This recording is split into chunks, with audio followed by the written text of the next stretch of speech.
এখন আপনারা দেখবেন এই যে জঘন্য মুনকিরি হাদিস ওরফে হাদিস অস্বীকারীরা কুকুরের মাংস, কুত্তার মাংসকে খাওয়াকে হালাল মনে করে। তারা কুকুরের মাংসের বিরিয়ানি পর্যন্ত খেতে চায়, যেহেতু তারা কোরআনে এই বিষয়ে নিষেধাজ্ঞার কিছু পায় নাই। তো আমি আর কিছু বলতে চাচ্ছি না ভাই, আপনারা এই বিষয়টি ভেবে দেখবেন যে তাদের খাদ্যের রুচিটা কোন পর্যায়ে চলে গেছে। কোরআনে খুঁজলেই পাবেন, ওখানে আল্লাহ বলতেছে আমি তো দেখি না কিছুই হারাম শুয়ার ছাড়া, শুয়ার ছাড়া কোনো কিছুই হারাম নাই।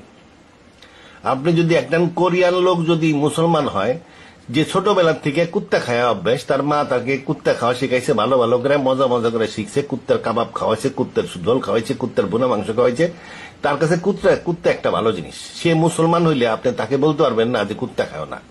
সে মুসলমান হবে, মুসলমান হওয়ার পরেও কুত্তা খাওয়া চালাই যাবে, কোনো অসুবিধা নেই। কারণ আল্লাহ বলছে শুধু শুয়ার হারাম আর মৃত মাংস হারাম। জীবিত কুত্তা সে যদি জবাই করে খাওয়ালাই দেয় কোনো অসুবিধা নেই। আর হইল রক্ত হারাম। বলছেন আমরা কুত্তা জবাই দিই,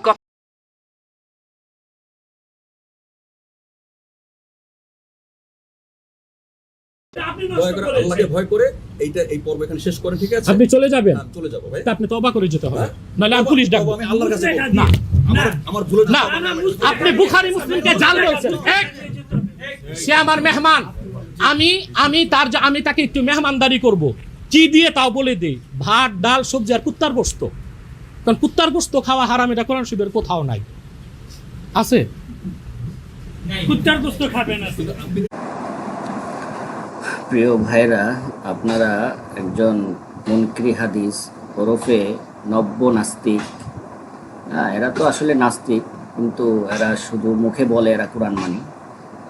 এরা বলছে যে সে যে ধর্ষণ করে বা কোনো একটা খারাপ কাজ করে বা যে কোনো একটা পাপ কাজ করে, এটা নাকি সব আল্লাহর ইচ্ছাই করে, আল্লাহ করায় তাই সে করে। অর্থাৎ আল্লাহর ইচ্ছাই সে ধর্ষণ করে, আকাম উকাম যা আছে সব সে আল্লাহর ইচ্ছাই করে, এটা তার কোনো হাত নাই। শয়তানেরও চাকরি বাকরি নাই, শয়তান এখন বেকার। তো এটা হচ্ছে মুনকিরি হাদিস ওরফে মহিউদ্দিন সাহেব তার নিজস্ব চিন্তা চেতনা থেকে কোরআন গবেষণা করিয়া উপনীত হয়েছেন যে সে ধর্ষণ করিলে এটা আল্লাহর ইচ্ছাই তিনি ধর্ষণ করেন। নাউযুবিল্লাহি মিন যালিক। আপনারা বাকিটা বুঝে নিন।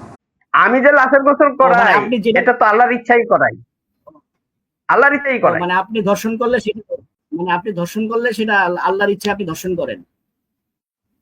আপনি দর্শন থেকে বাঁচতে পারবেন না আল্লাহ যদি না বাঁচান। মানে আপনি ধর্ষণ, মদ টদ খাবেন, ধর্ষণ করবেন, যা কিছু করবেন সেটা আল্লাহর ইচ্ছায়, মানে আল্লাহর উপর দোষ চাপাই দিবেন, যত আকাম উকাম করবেন সব আল্লাহর উপর ছেড়ে দিবেন। আল্লাহ যদি আকাম উকামগুলি থেকে আপনি মুক্তি পাবেন না যদি আল্লাহ মুক্তি না দেন। প্রিয় মুসলিম ভাইরা, এখন আপনারা শুনবেন এই কুখ্যাত হাদিস অস্বীকারী মুনকির হাদিসরা, তাদেরকে যখন আমরা প্রশ্ন করি যে কোরআনটা তুমি কিভাবে কার মাধ্যমে পেয়েছ, তখন তারা উত্তর বলে কোরআনটা আমরা লাইব্রেরি থেকে পেয়েছি, শহরের লাইব্রেরি থেকে পেয়েছি, দোকানে পেয়েছি। অর্থাৎ কোরআন নাজিল হয়েছে দোকানে, লাইব্রেরিতে, রাসূলের মাধ্যমে তারা কোরআন পায়নি, সরাসরি রাসূলকে অস্বীকার। নাউযুবিল্লাহি মিন যালিক। ফাউন্ডেশনের কোরআন বলতে বলছে কে? আচ্ছা মনে করেন যে মাহবুব ভাই, মনে করেন যে আমি আমার ঘরে পাইছি, আল্লাহ বলছে বাংলা অনুবাদ করে পড়ো, কোন আয়াতে আছে টপিক চেঞ্জ করেন না মাহবুব ভাই, টপিক চেঞ্জ করেন না। কোন আয়াতে আছে যে বাংলা অনুবাদ করে পড়ো দেখান তো। কোরআনটা আমার শহরের লাইব্রেরিতে পেয়েছি, নেন আমি আপনাকে বলে হ্যাঁ, দিলাম। আপনার শহরের লাইব্রেরিতে পেয়েছেন, এটা যে আপনি যে পাইছেন এটা কোরআন থেকে, আয়াত থেকে দেখান।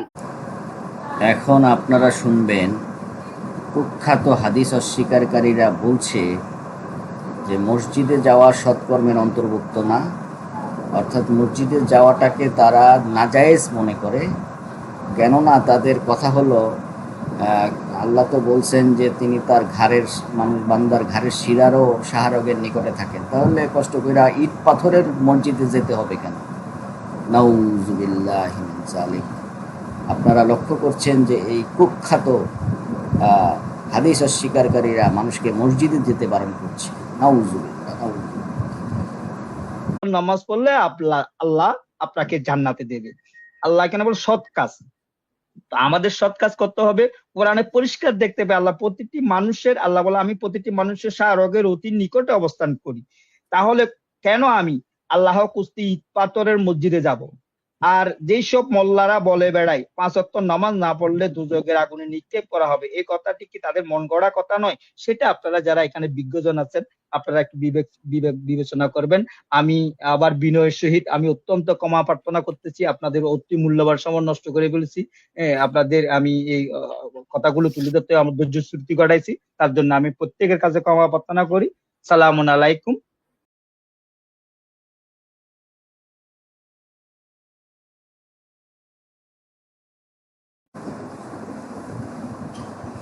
মুসলিম ভাইরা, আপনারা এখন শুনবেন এই তথাকথিত হাদিস অস্বীকারী ওরফে মিশনারি নাস্তিকগুলো, তারা বলা শুরু করেছে তারা হাগু করে পানি নিবে না, সুজবে না, কারণ এই ব্যাপারে কোরআনের কোনো নির্দেশনা নাই। তো আমি আর হাসি আটকে রাখতে পারছি না, আপনারা এখন বুঝেন তাদের শারীরিক কন্ডিশন কোন পর্যায়ে আছে। হ্যাঁ, আমি আর কিছু বলতে যাচ্ছি না।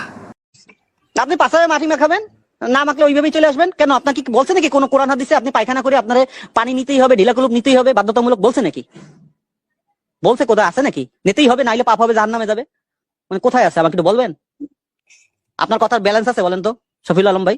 আপনি হতে পারে নিজে এসে বলেন আমি ভার্সিটিতে পড়ছি, আপনার কথার ব্যালেন্স আছে? যৌতুকতা চাইছেন না আপনি যখন অডিয়েন্স না থাকলে আমি তাও বলে যাবো, পরে শুনবে, পরে এসে শুনবে। আমি গেলাম টয়লেটে গিয়ে আমি মসজিদ পবিত্র জায়গায় ঢুকবো বা বিছানায় শোবো, কথা বলেন। আমার পাশা দিয়ে তো শোবো না, পাশার ফুটা তো এই মসজিদে লাগাই ডলবো না। আমি হাত পাও লাগাবো, আমার খোলা অংশগুলো লাগাবো, মুখমন্ডল লাগাবো, আমি সেইগুলোই ধৌত করবো। আমার পাশা ধোবো না, বাংলা কথা, আমি পাশা ধোবো না। আপনার যদি না পোষায় আপনি ধুয়ে আপনি ওই পাশা দিয়ে নামাজ পড়েন। বুঝছেন এই যৌক্তিকতা আপনাদের কথাবার্তা হয় না, আপনাদের দীর্ঘ সময় আপনাদের সাথে কখনোই আমার কোনো, আপনারা বিভিন্ন এরশাদ খগেন আছে সেখানে আসে আপনারা তার বস, তার কাছ থেকে যে শিষ্যরা কি শিখতে পারে, কোন ভাবে অ্যান্সার দেয় তা আমার জানা আছে। আর একজন আসছে এক্স নাস্তিক, আপনাদের লাইভে না আসলেও কিছু হবে না, আব্দুল লতিফ নাকি এক্স নাস্তিক ছিল, এমন ভাবে মিষ্টি ভাষায় অভদ্রভাবে কথা বলে স্টেজে কেউ আসে না। আর আপনি এই যে আর একটা ভাদা মাছ উল্টাই খাইতে পারেন না, বুঝছেন?